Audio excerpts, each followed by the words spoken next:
You will hear a number of different recordings and you will have to answer questions on what you hear. There will be time for you to read the instructions and questions, and you will have a chance to check your work.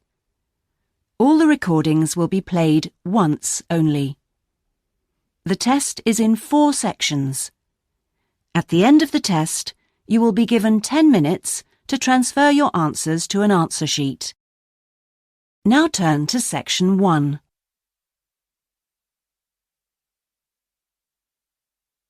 Section 1. You will hear a conversation between a student and a job advisor. First, you have some time to look at questions 1 to 5.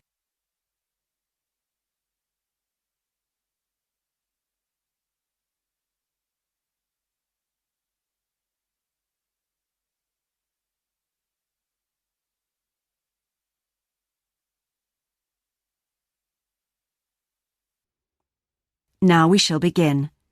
You should answer the questions as you listen, because you will not hear the recording a second time. Listen carefully and answer questions 1 to 5. Good morning. Oh, good morning. Is this, room number 26? Yes, that's right. So, is this the Student Job Centre? It certainly is. How can I help you? Well, actually, I'm looking for a job, a part-time job. Do you have anything available at the moment? Yes. Are you a registered student? I'm afraid this service is only available to full-time students. Yes, I am. I'm doing a degree in business studies. Here's my student card. Which year are you in? Well, I've been at uni for 4 years, but I'm in the 3rd year because I took last year off. Right. Well, let's just have a look at what positions are available at the moment. There's a job working at the reception desk at the sports centre for 3 evenings a week. That's Wednesdays, Thursdays and Fridays. Oh, that sounds like fun, but unfortunately I have evening lectures, so that's not possible, I'm afraid. Is there anything during the day?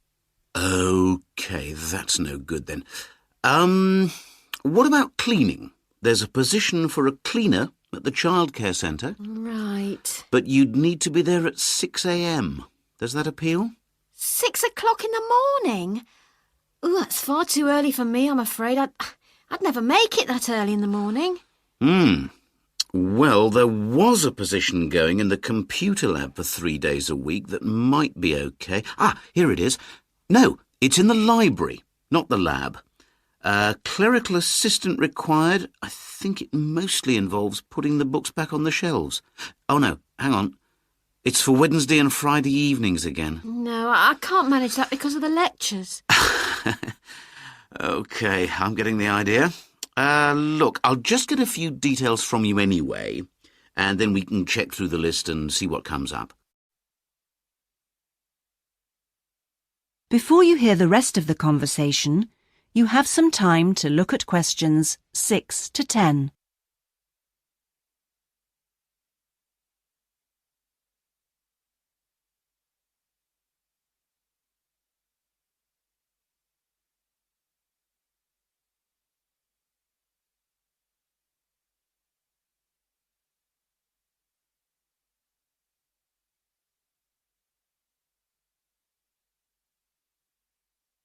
Now listen and answer questions 6 to 10. We'll fill in the personal details on this application form first, if that's OK. Yeah, that's fine. Now, what's your name again? Anita Newman. That's Newman. And your address, Anita? I'm in one of the halls of residence for postgraduate students. You know, International House. OK, that's easy. What's your room number there? Room B569. No, sorry, B659. I always get that wrong. I haven't been living there very long. Do you have any other skills? Typing, languages, that sort of thing? Well, I speak some Japanese. Right, I'll make a note of that. Now, let's see what else is available. What do you think of administrative work? There's a position for an office assistant at the English Language Centre. That sounds interesting. It's for 3 days a week, Monday, Friday and Saturday mornings. Interested? Oh, I was hoping to have Saturdays free, but I need the work, so... Can you tell me what the job involves? Yep, sure. It says here that you'll be required to deal with student inquiries and answer the phone. Oh, I'm sure I can handle all that without a problem. Great. Well, would you like me to arrange an interview for you? Say Friday morning around 10? Oh, can we make it a bit later? Unfortunately, I've got something to do at 10. Would that be okay? Not a problem. How about 11:30?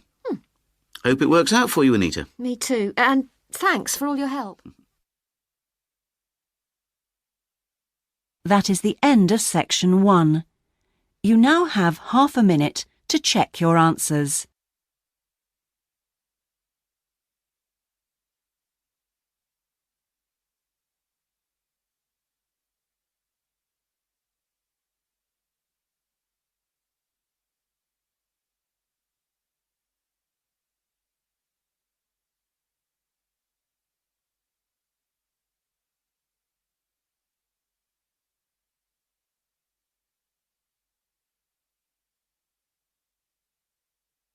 Now turn to section 2.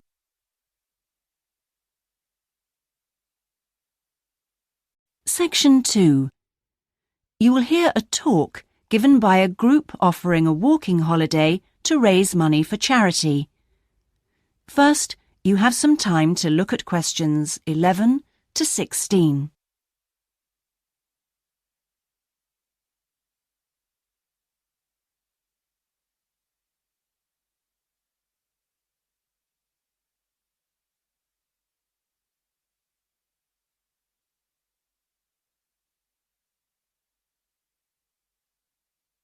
Now listen carefully and answer questions 11 to 16. Good morning. I'm very pleased to have been invited along to your club to talk about our charity-sponsored walking holiday for education aid. I'll start by giving you a brief overview of what it entails. First of all, let me explain what we mean by sponsored here.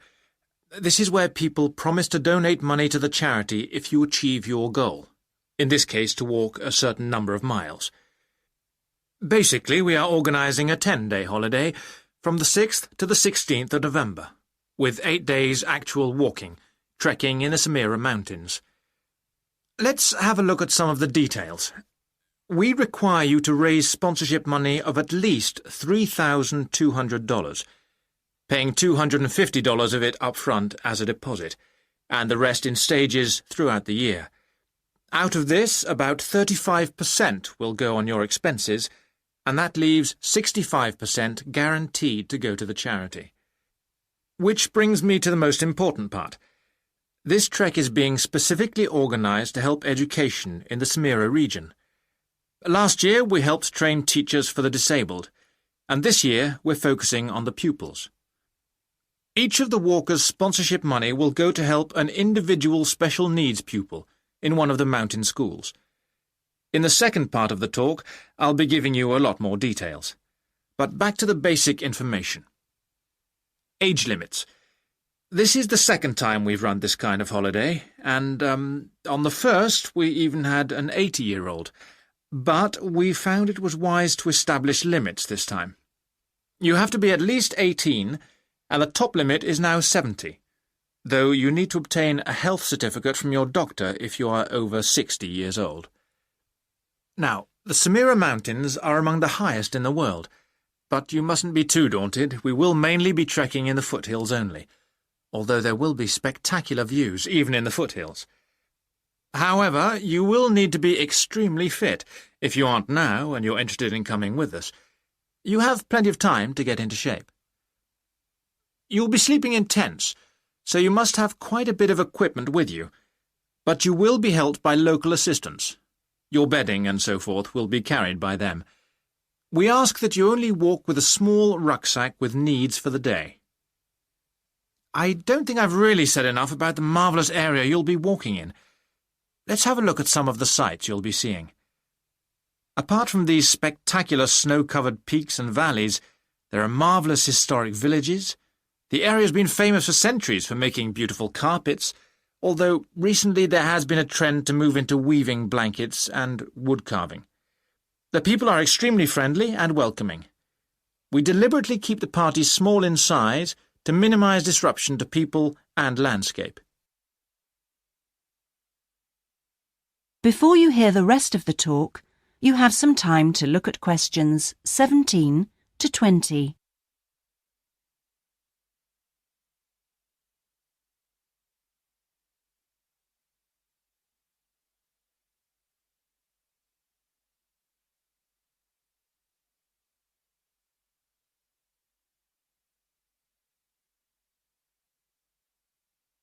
Now listen and answer questions 17 to 20. I hope that there are still some people interested. I will be distributing leaflets at the end where you can find out more information. But just for the moment, I'll outline the itinerary, the main high points of the holiday. Obviously, you'll start by flying out to Kishba, the capital city, on day 1. After a couple of days to acclimatise yourself, you'll start the trek on day 3, walking through the enormous Katiba forest, which will take the whole of the day. Day 4 takes us higher up, going through the foothills, past a number of villages, and visiting a school for the disabled in Sohan. Then you have a rest day, that's day 5, before going to the spectacular Kumi Temple, with 12th century carvings, set in a small forest by a lake, and that's day 6, the highlight for many. We stay near there for day 7, because then comes the hardest day, walking through very mountainous country, but culminating in a swim in the Pate Falls. This is the highest waterfall in the region. Day 9 is much easier, with part of the day spent in a village where they make some of the gorgeous red blankets. Then back down to Kishba and the journey home. So, you can see it's a pretty packed timetable. That is the end of section 2. You now have half a minute to check your answers.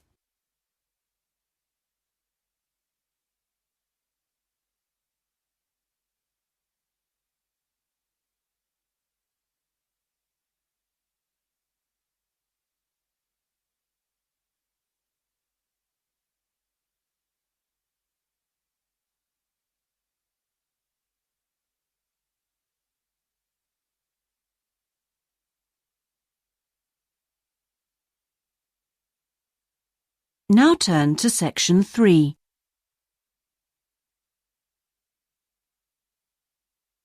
Section 3. You will hear part of a seminar on ocean research given by a climate scientist. First, you have some time to look at questions 21 to 25.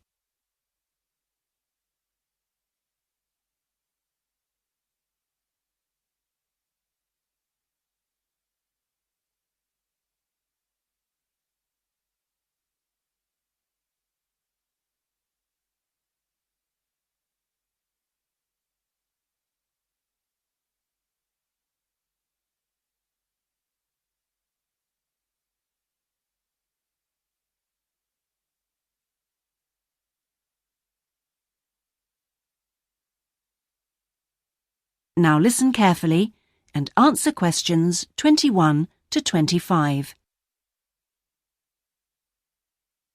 Thanks to all of you for coming along today to hear about how the robotic float project is helping with ocean research.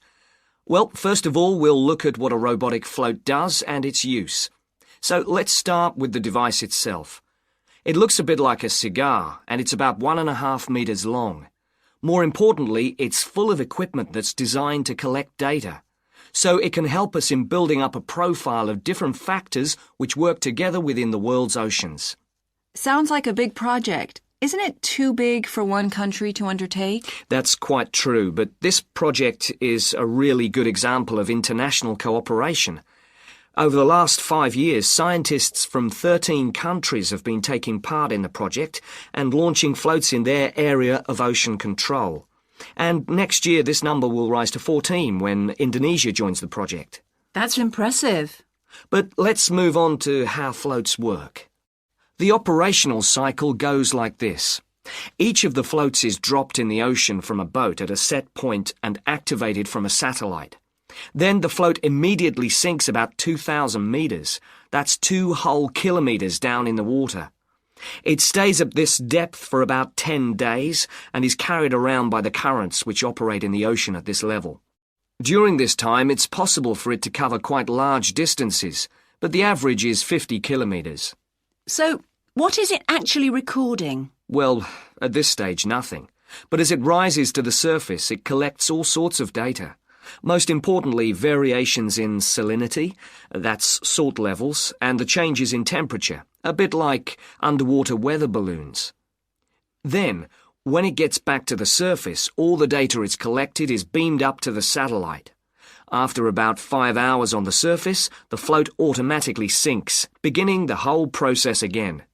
What happens to the data?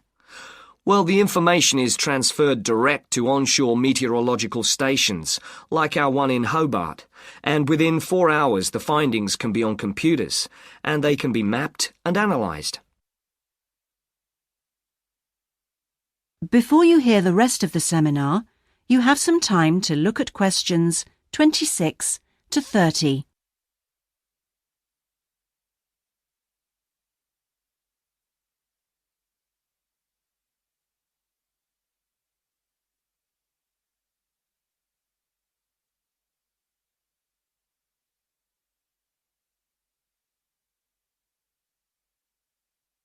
Now listen and answer questions 26 to 30. You say you're building models of the world's ocean systems, but how are they going to be used? And more importantly, when? Some of the data has already helped in completing projects. For example, our understanding of the underlying causes of El Niño events is being confirmed by float data. Another way we're using float data is to help us to understand the mechanics of climate change, like global warming and ozone depletion. That's part of an ongoing variability study, but the results are still a long way off. However, this is not the case with our ocean weather forecasting. Because we know from the floats what the prevailing weather conditions will be in certain parts of the ocean, we can advise the Navy on search and rescue missions. That's happening right now, and many yachtsmen owe their lives to the success of this project. In addition, the float data can help us to look at the biological implications of ocean processes. Would that help with preserving fish stocks? Yes, and advising governments on fisheries legislation. We're well on the way to completing a project on this. We hope it will help to bring about more sustainable fishing practices. We'll be seeing the results of that quite soon. It sounds like the data from floats has lots of applications. Yes, it does. It's also a powerful agricultural tool. If we were aware of what the weather would be like, say, next year, we could make sure that the farmers planted appropriate grain varieties to produce the best yield from the available rainfall. That sounds a bit like science fiction, especially when now we can't even tell them when a drought will break. I agree that this concept is still a long way in the future, but it will come eventually, and the float data will have made a contribution. That is the end of section 3. You now have half a minute to check your answers.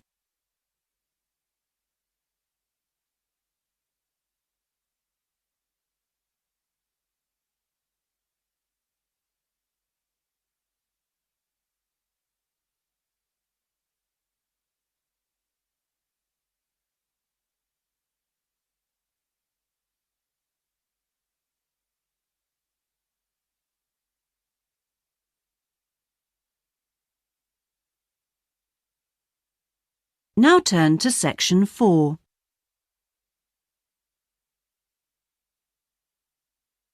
Section 4. You will hear part of a lecture about hotels and the tourist industry. First, you have some time to look at questions 31 to 40.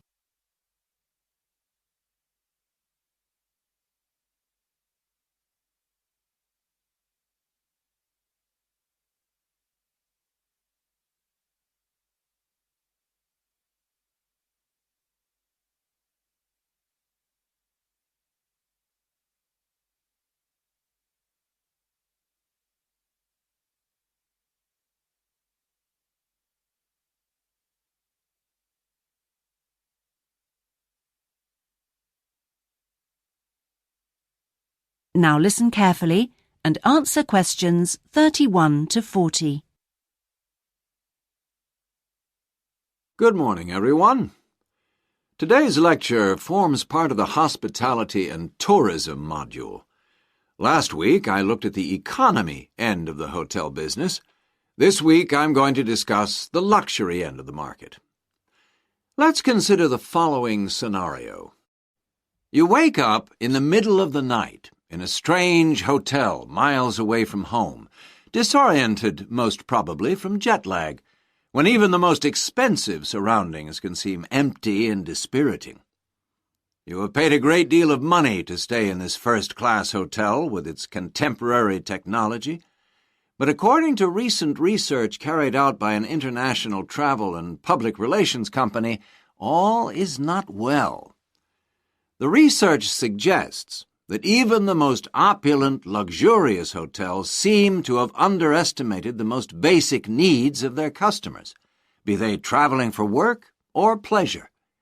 The need to feel at home in surroundings which are both familiar and inviting.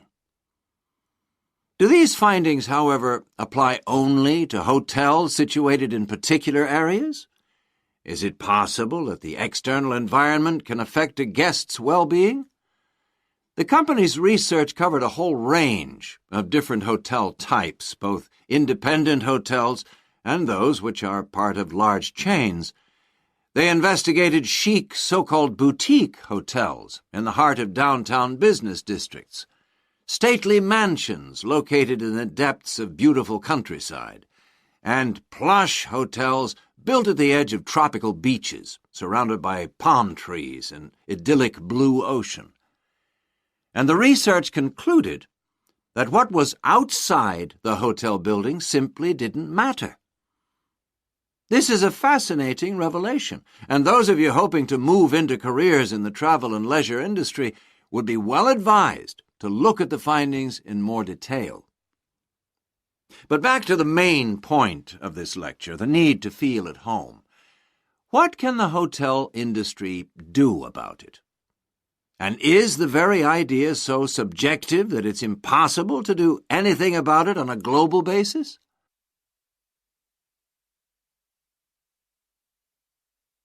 However, nothing stands still in this world.